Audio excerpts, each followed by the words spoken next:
Olá pessoal, eu sou a professora Natália e nós vamos começar agora a parte 2 da nossa aula de cálculos estequiométricos. E para começar a aula de hoje, a gente vai primeiro aprender o conceito de pureza de reagentes. Para isso eu vou utilizar como exemplo o calcário. O calcário ele é uma rocha sedimentar, que vocês já devem ter aprendido em biologia ou em geografia, que são rochas que se formam a partir do acúmulo de sedimentos que vão se compactando à medida que as camadas de sedimentos vão crescendo, aquela pressão vai aumentando, fazendo as rochas se compactarem.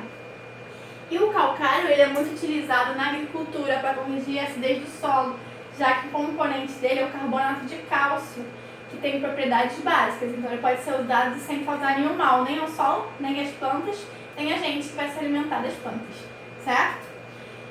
E o calcário, como eu falei, ele é toda rocha que tem pelo menos 30% de carbonato de cálcio. E o que significa esses 30%? Quer dizer que em 100 kg de amostra, por exemplo, eu tenho 30 kg do carbonato de cálcio, que é o meu calcário. Ou seja, isso está indicando qual é a pureza do calcário nessa amostra, 30%, certo? Então, a pureza é o percentual de uma substância desejada em que existe em uma determinada amostra, certo? No caso aqui, seria 30% de calcário. E a gente vai, agora que a gente já entendeu os conceitos, a gente vai resolver alguns exercícios para ver como é que a gente vai utilizar essa pureza, como é que a gente vai utilizar essa informação nos exercícios. Então, a gente tem aqui um exercício da página, deixa eu voltar aqui que eu apertei uma mais. Não, tá certo.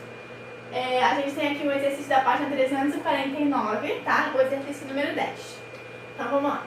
Em um laboratório químico foi realizado um estudo de decomposição térmica de duas amostras de carbonato de cálcio de diferentes procedências, de acordo com a reação química, que já está balanceada. A gente já viu na aula anterior essa reação, inclusive.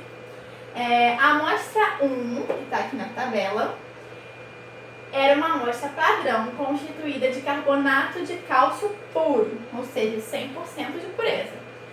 A amostra 2 continha impurezas que não sofriam decomposição na temperatura do experimento.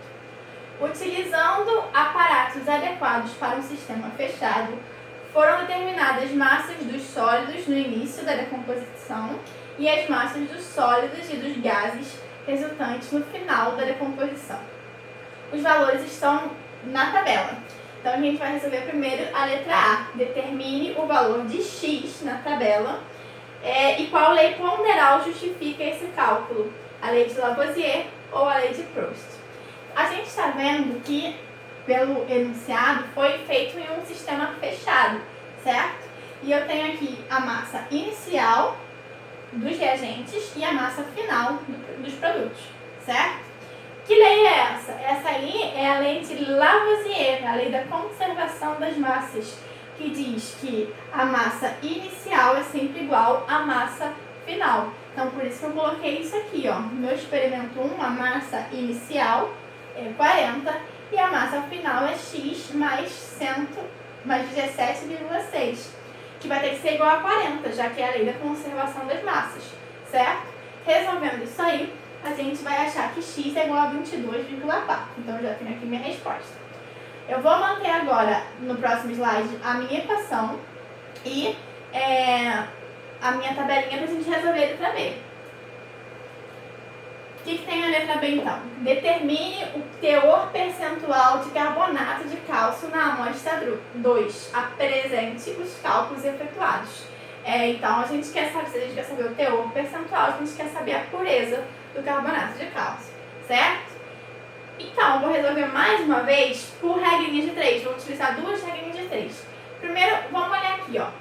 Eu vou ter que escolher o meu produto e um dos meus reagentes. Eu poderia tanto escolher a partir do cálcio ou a partir do CO2. Só que aqui, a massa do sólido, eu não estou dizendo qual é o sólido, se vai ter impureza junto ou não. E no enunciado, eu estou dizendo que tem impurezas sólidas que não reagem, né? Então, se eu utilizar essa massa, não vai ser muito confiável. Agora, a massa do gás vai ser confiável porque é um produto direto da calcinação, certo? O sólido eu posso ter a mistura do meu produto com alguma impureza. Agora o gás não. Então eu vou relacionar a minha massa inicial com a massa de gás produzido, certo? Então, massa aqui inicial do meu reagente com massa do gás. Pela minha reação, o que eu sei? Que 100 gramas, que é a massa molar aqui do carbonato de cálcio, produzem 44 gramas de CO2, que a massa de CO2 é 44, se vocês forem até a tabela periódica, certo? O que eu vou fazer agora? Se eu produzir na amostra 2, que é o que ele quer saber, 8,8 gramas de CO2, qual é a massa de carbonato que eu tinha, certo? Então, vou resolver essa regrinha de 3 e vou achar que x é igual a 20. Ou seja, eu peguei uma amostra de 25 gramas. Aí eu vi que a partir da quantidade de gás que eu produzi, o que ela continha realmente de carbonato de cálcio era 20 gramas, certo? Agora eu vou achar o percentual, que é o que ele quer. 25 gramas é a quantidade total da minha amostra, ou seja, 25 é o meu 100%. Eu sei que nessa amostra eu tenho 20 gramas de carbonato de cálcio. Isso representa quantos por cento? Vou resolver a minha regrinha de 3 e vou achar que x é igual a 80%. Ou seja, a pureza do carbonato de cálcio nessa amostra é de 80%. Vamos resolver um outro tipo de exercício agora. Também na página 349, agora número 11. A reação de ustulação da pirita pode ser representada pela equação a seguir, que vocês vão ver que já está balanceada.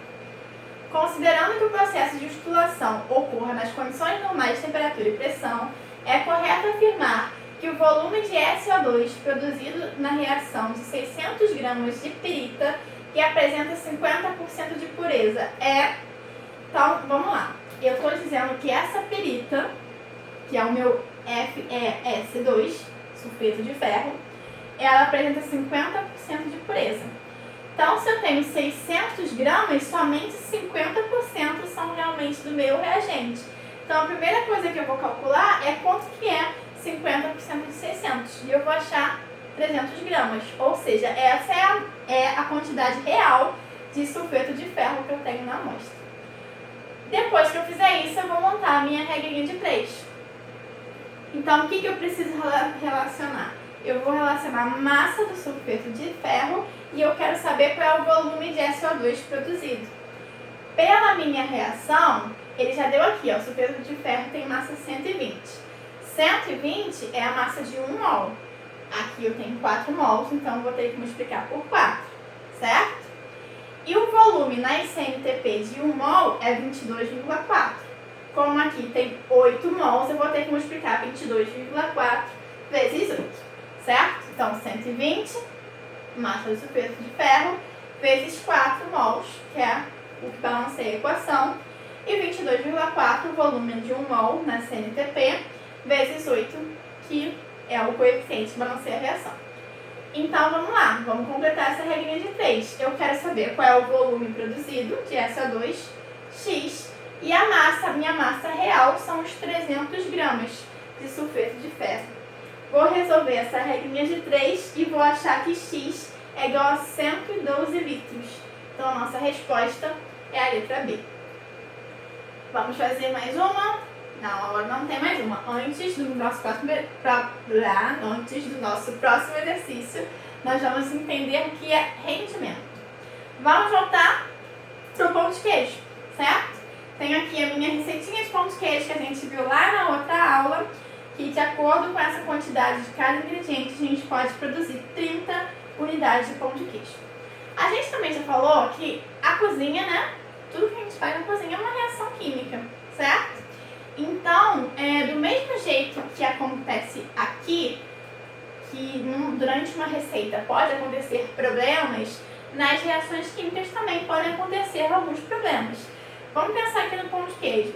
Por exemplo, eu poderia, na hora que eu estou preparando a massa e moldando as bolinhas, eu poderia deixar parte da massa cair no chão, certo? Se cair no chão, eu vou jogar fora, eu não vou usar aquela massa que cai no chão. Eu poderia, por exemplo, utilizar a massa toda, colocar no forno, Só que alguns pães de queijo que estão mais lá no fundo lá poderiam queimar.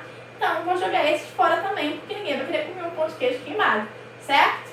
Aí vamos supor que ao invés de 30, por algum problema qualquer, ao invés de 30 unidades eu só consegui 15 unidades de pão de queijo, porque eu deixei cair no chão ou eu queimei por qualquer problema, certo? Então eu consegui somente a metade dos pães de queijo que eu deveria obter. Se eu conseguir a metade, quer dizer que o meu rendimento foi de 50%, certo? Então esse é o conceito de rendimento. E assim como ocorreu aqui na nossa receita, na nossa hipótese aqui, pode ocorrer também nas reações que são feitas no laboratório problemas que façam com que parte do produto seja perdido, certo? Que fazer uma reação não é tão simples assim como só misturar as coisas no balão, e às vezes pode acontecer de a gente perder parte do produto, certo? E ter um rendimento menor que 100%. E a gente vai ver como que a gente vai utilizar isso no exercício. Esse exercício está na página 350. É o exercício número 18. A combustão da gasolina e do óleo diesel libera quantidades elevadas de poluentes para a atmosfera. Para minimizar este problema, tem-se incentivado a utilização de biocombustíveis, como o biodiesel e o etanol. O etanol pode ser obtido a partir da fermentação da sacarose, conforme a equação não balanceada. Ele já está dizendo que não está balanceada e a gente vai ter que balancear, certo? Considerando-se o exposto e o fato de que uma indústria alcooeira utiliza 100 mols de sacarose e que o processo tem rendimento de 85%, conclui-se que a quantidade máxima obtida de etanol do álcool será. Então, eu vou pegar essa parte aqui, que não tem importância nenhuma. No próximo slide, eu vou colocar só daqui para baixo, tá? Pra gente ter espaço para calcular, certo? Tenho aqui alguém que não devia estar aqui por enquanto, mas vamos deixar ele aí mesmo. Então, a primeira coisa que a gente vai fazer é balancear aqui a minha reação. Essa reação é bem chatinha de balancear, tá? Pelos métodos que a gente já conheceu até agora, mas a gente vai tentar assim mesmo. Por exemplo, eu tenho o carbono, eu tenho 2 vezes aqui, certo? O hidrogênio, eu tenho 2 vezes aqui. O oxigênio também tem 2 vezes aqui. Então, a minha primeira regrinha já foi um fiasco, certo? Então, a gente vai ter que fazer realmente por tentativas. E eu escolhi começar pelo hidrogênio. Por isso que eu falo que é bom a gente ter prática, porque a gente já enxerga por onde a gente vai começar, tá? Então, olha só, hidrogênio eu tenho 22 aqui e tenho 2 aqui, ou seja, no início eu tenho 24. Então, aqui eu tenho que ter 24 também. Como é que eu vou transformar isso aqui em 24? Eu vou multiplicar aqui por 4, que 4 vezes 6, 24, certo? Então, a primeira coisa que eu vou fazer é colocar aqui o 4. Quando eu colocar o 4, vamos lá, vamos observar tanto o oxigênio, tanto o carbono. Do lado de lá eu tenho 12 carbonos, certo? Aqui eu tenho 4 vezes 2, 8, mais um aqui, 9. Como é que eu posso fazer para transformar esse carbono em 12 do lado de cá? Se aqui eu tenho 8, se eu botar 4 aqui na frente, eu vou chegar aos meus 12 carbonos. Então, o que eu vou fazer? Vou colocar o 4 aqui, certo? Agora vamos olhar o oxigênio, o que aconteceu com ele? Eu tenho 11 aqui, mais um, 12, certo? E aqui eu tenho 4, aqui eu tenho 2 vezes 4, 8. 8 mais 4, 12. Então está balanceada a nossa reação, certo? Agora vamos lá pensar, no nosso exercício. Considerando-se o exposto, o fato de que uma indústria alcooeira utiliza 100 mols de sacarose e que o processo tem 85% de rendimento. Então, eu quero saber qual é a quantidade de álcool que vai ser produzida. Então, eu estou relacionando a quantidade de sacarose com a quantidade de álcool, que é o que eu vou botar aqui no iniciozinho da minha regra de 3. Só que antes disso, eu tenho que lembrar que o meu rendimento é de 85%, certo? O que quer dizer? Eu posso pensar que apenas 85% destes 100 mols que vão reagir. Eu posso ter esse raciocínio. Então, eu vou calcular 85% de 100 e vou achar que é 85 mols. Então, eu vou pensar como se eu estivesse reagindo 85 mols de sacarose. Então, eu vou relacionar aqui, ó, mol de sacarose com gramas de etanol, porque eu quero saber a massa produzida. Pela minha reação, eu vejo que 1 mol de sacarose reage com 4 mols de etanol. Como eu quero aqui em massa, eu vou multiplicar aqui pela massa do etanol. Vocês vão olhar lá na tabela periódica, já que ele não deu, e vão ver que é 46. Eu sei que eu estou usando 85 mols, já que o meu rendimento é de 85%. Então, qual vai ser a quantidade produzida de etanol? Vou resolver essa regrinha de 3 aí e vou achar que X é igual a 15.640 gramas. Eu acho em gramas porque aqui eu achei a massa em gramas, certo? Coloquei a massa de etanol em grama. Mas como a minha resposta aqui está em quilos, então eu vou dividir isso aqui por 1000 e vou achar que é a mesma coisa que 15,64 quilos. Então a resposta dessa é a letra D, ok? Então essa foi a nossa última aula de estequiometria.